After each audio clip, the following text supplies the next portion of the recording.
to The Hypnotist, the show that gives you inside access to cutting-edge hypnosis with real clients facing genuine issues. Brought to you by the hypnotherapist demanded by celebrities, CEOs, and even royalty, Adam Cox. These recordings took place live from Adam's clinic in London's world-famous Harley Street. So, get yourself comfortable and enjoy today's episode of The Hypnotist.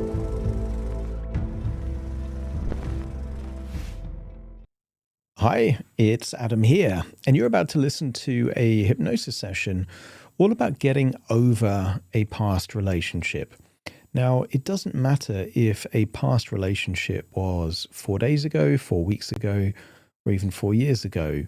What really makes a difference is not how long ago it was, but the emotional attachment and the type of thinking that goes on. And for a lot of people that are still trying to get over a previous relationship, quite often they will take a first-person perspective when they go back to memories. So memories that might have been weeks or months ago, they're reliving them. And then there's a feeling of contrasting those relived memories with the present, which feels very different. And that might link to a feeling of loss or frustration, or a contrast if they were joyful moments, feeling unhappy in contrast. All of this is very natural, but it doesn't have to take a long time. Some people can end a relationship on one day, and as far as they're concerned, the moment that relationship is over, it's over. And it's almost like it happened, but it doesn't emotionally affect them in the present. And that doesn't mean that these people are robots or they don't have emotions. It just means that there is a way of thinking about the relationship which enables them to move on quickly.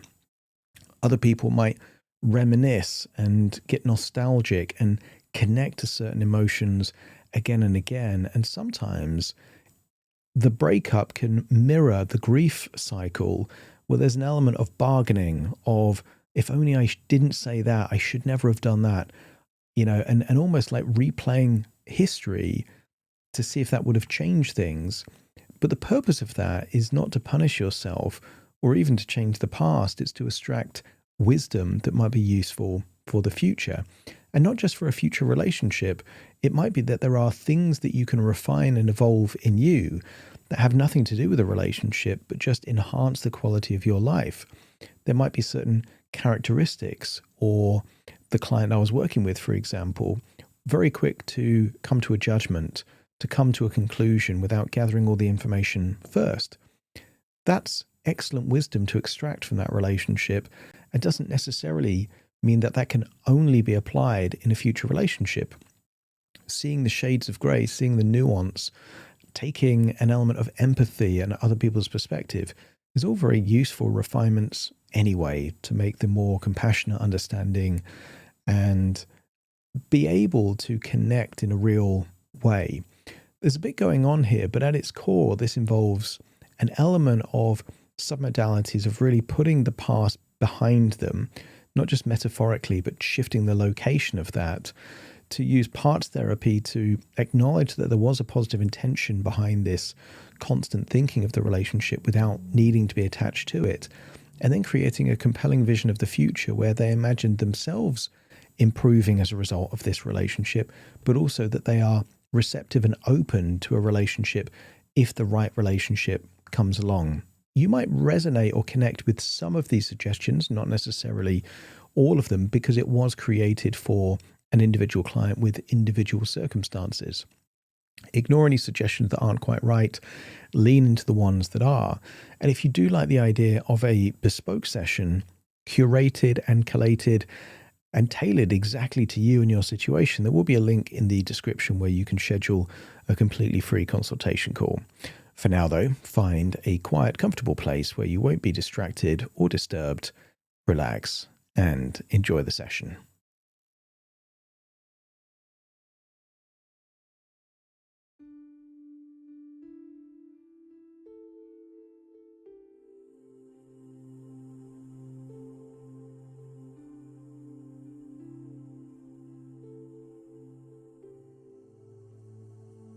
Take a deep breath in and as you breathe in that resourceful feeling of calm and relaxation. Breathing in relaxation, and as you exhale, feel that wonderful feeling of release, as if any tension, stress, or worries are just starting to leave your body every time you exhale.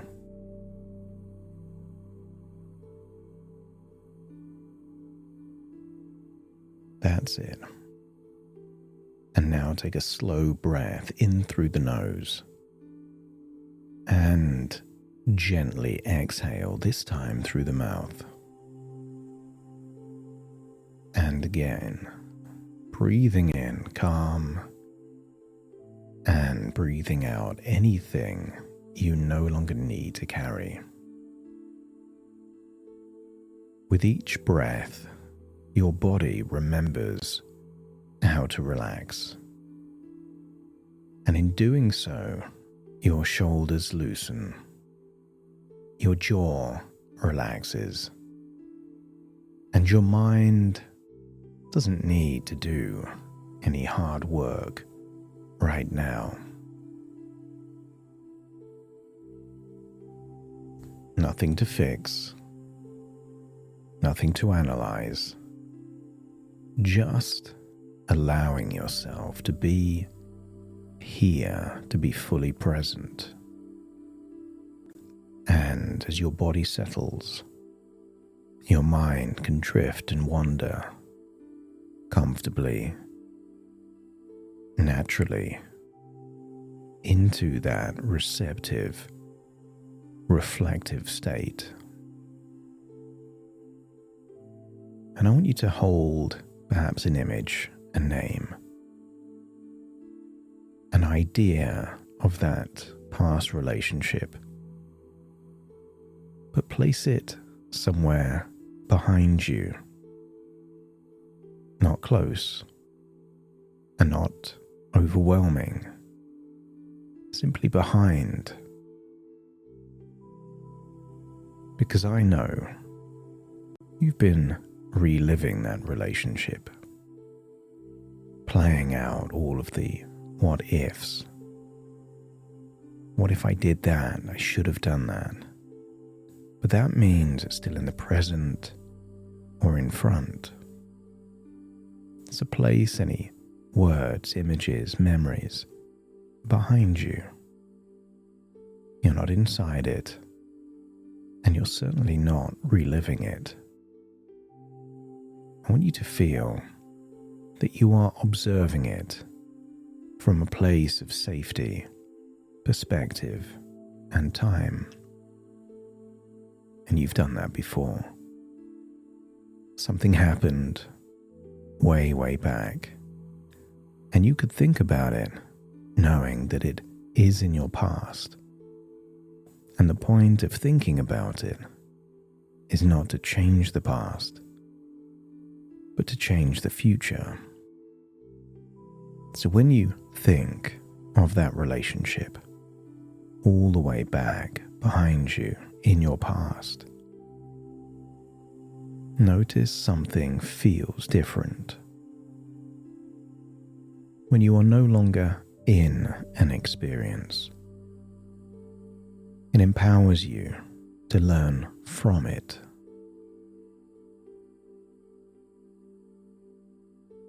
So gently bring your attention inward now. Maybe the pace, the rhythm of your breathing, a subtle pulse or heartbeat. And as you bring the intention inwards, I want you to notice that somewhere inside you is a part of you that keeps thinking about that past relationship. And it's not because it wants pain. I think it's because it wants clarity, safety, and meaning. And And what if this part believed that holding on might protect you, might help you understand, might prevent future hurt? I want you to get a sense that the point of a regret is not to punish, not as a tool to judge yourself, but as a way that you can extract the value of that regret, to make refinements, adjustments within you. So acknowledge that part that has been thinking back with kindness rather than judgment. You don't need to judge that part. You can empathize with it. And imagine acknowledging and then saying to that part, "Thank you for trying to help." Understand that it has positive intention, and then scan for a different part, because somewhere else inside you is a part that is ready to move forward, a part that wants peace, openness, fun, emotional freedom. And this new part knows that your future deserves your energy more than your past. And both parts have wonderful intentions. And what if they simply need an update? I want you to imagine stepping into the role of your wisest self, all-knowing.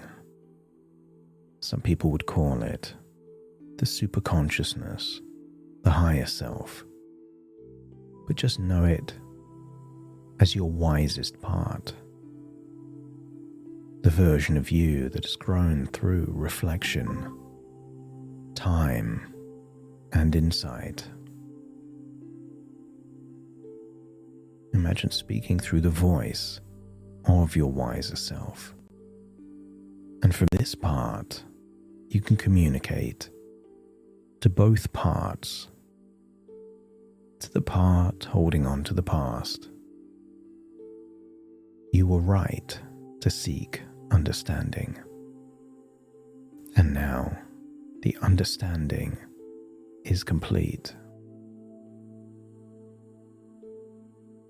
And to that part ready to move forward, you don't need to reject the past to be free of it. It's possible to carry wisdom without carrying weight, shame, or judgment. Perhaps you can already notice how both parts begin to relax, because the role, the job has changed. And now allow the lessons of the past to surface. You already know what they are. To be less judgmental, to not to jump to conclusions. So allow those lessons to bubble up to the surface, not as criticism and not as regrets, but as quiet, integrated wisdom.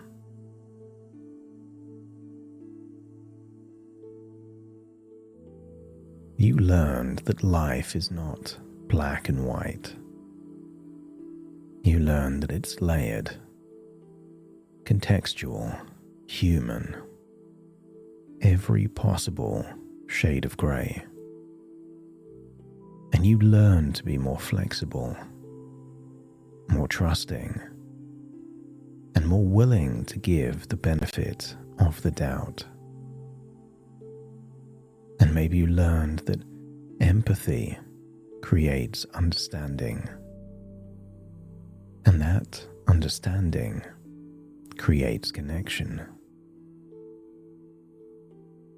And what if you learned that jumping to conclusions narrows reality, while curiosity expands it. Suspending judgment until you have all the information from all sides. That's not weak. It takes courage to not know what's what, to figure it out like a detective. And what if you no longer need certainty to feel safe, and that you now trust the nuance? Children like to watch a movie and know someone is good and someone is bad.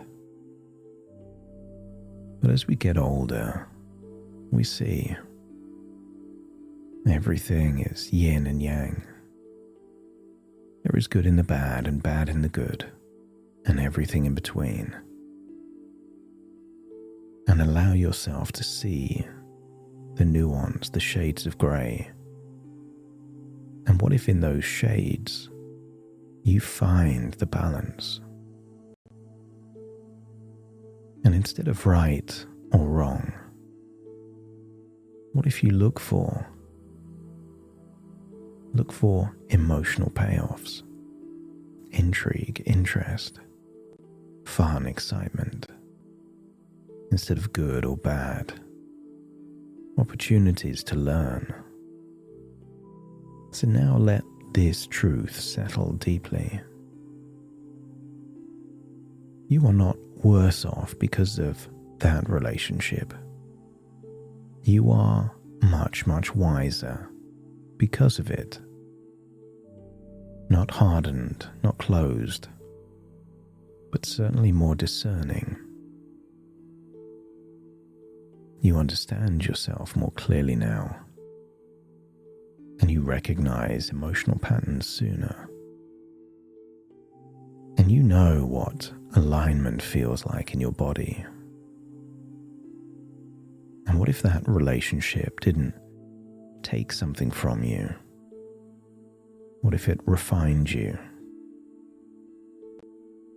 And as all of this wisdom plus more integrates, you may notice a natural easing, loosening, releasing, not forgetting and not erasing, simply releasing what no longer needs to be carried. Feel that sense of detachment. The emotional charge dissolves. The attachment detaches, and the past becomes the past. It no longer pulls at you, no longer asks for your attention.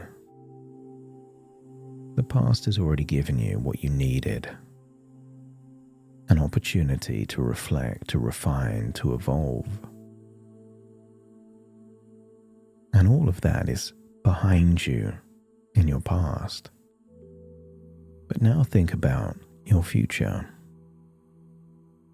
And not just any future, but a desirable future.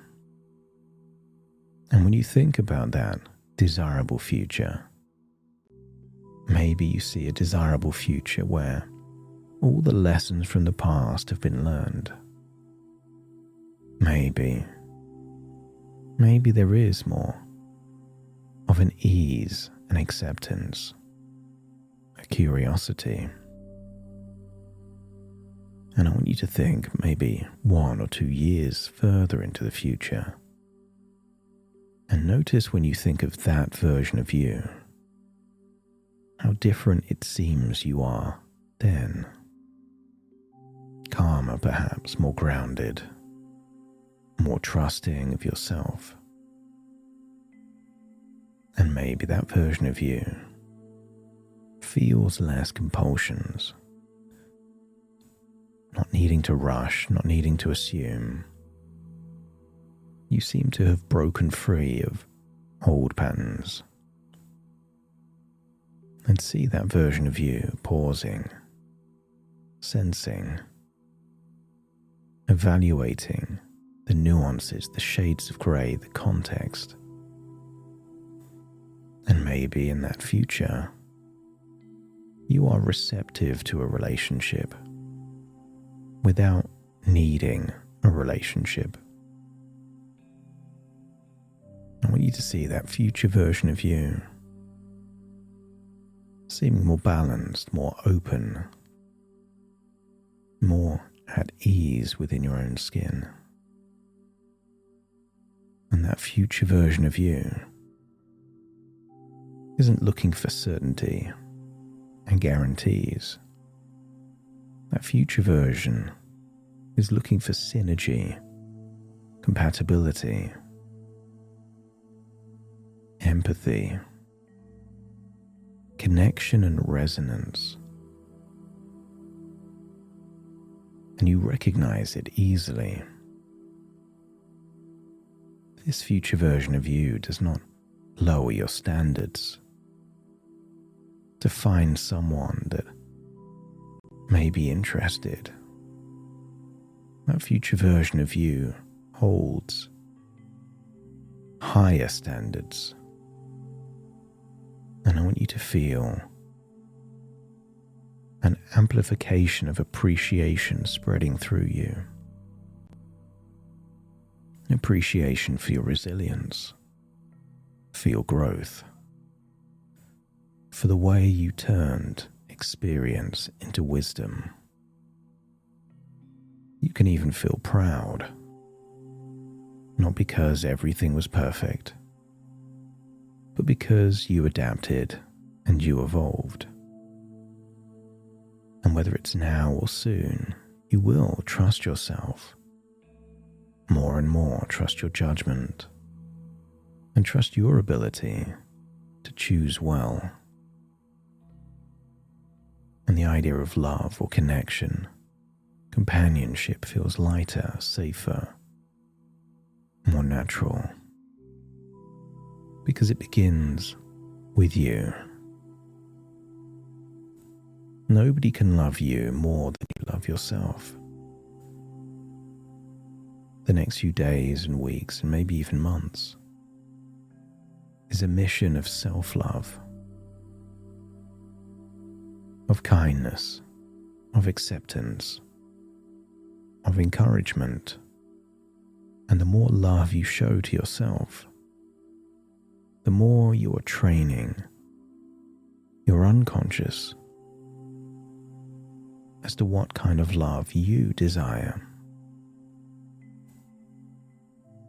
I want you to think of a moment that hasn't happened yet. That when that moment happens, everything from the past suddenly makes sense. You needed the past to create the future. And as you hold that idea, it's time to leave this place. But you leave with those conflicted parts working in harmony, extracting all the wisdom from the past to be more discerning, open, and understanding in your future, to unleash any frustration or regrets into empowering self-love, self-respect, and kindness for yourself. But let's float back now to the present. Take a deep breath in through your nose and out through your nose. Wiggle your fingers, wiggle your toes. Connect and calibrate into the here and the now. As I now count from 1 to 10 to awaken you. You will awaken feeling that the past is the past. You can learn from it without needing to live there anymore. Starting to count 1, 2, 3, waking up. 4, 5, 6, more alert. 7, 8, open your eyes, open your eyes. 9, 10, wide awake, wide awake. wide awake.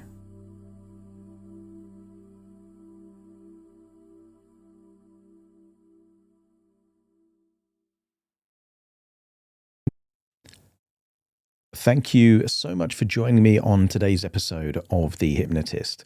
If you've enjoyed this episode or got some value from it, please give it a 5-star rating and review.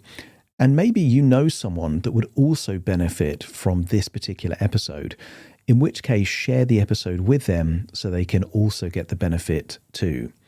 And if you would like to listen to this episode where it's just the hypnosis, so no intro, no outro, no explanation, just the hypnosis and completely ad-free, there will be a link in the description where you can subscribe at a very low cost and only get access to the hypnosis. So if that's of interest, please check that out. Thank you again for being a regular listener of The Hypnotist, and I'll see you again soon for more.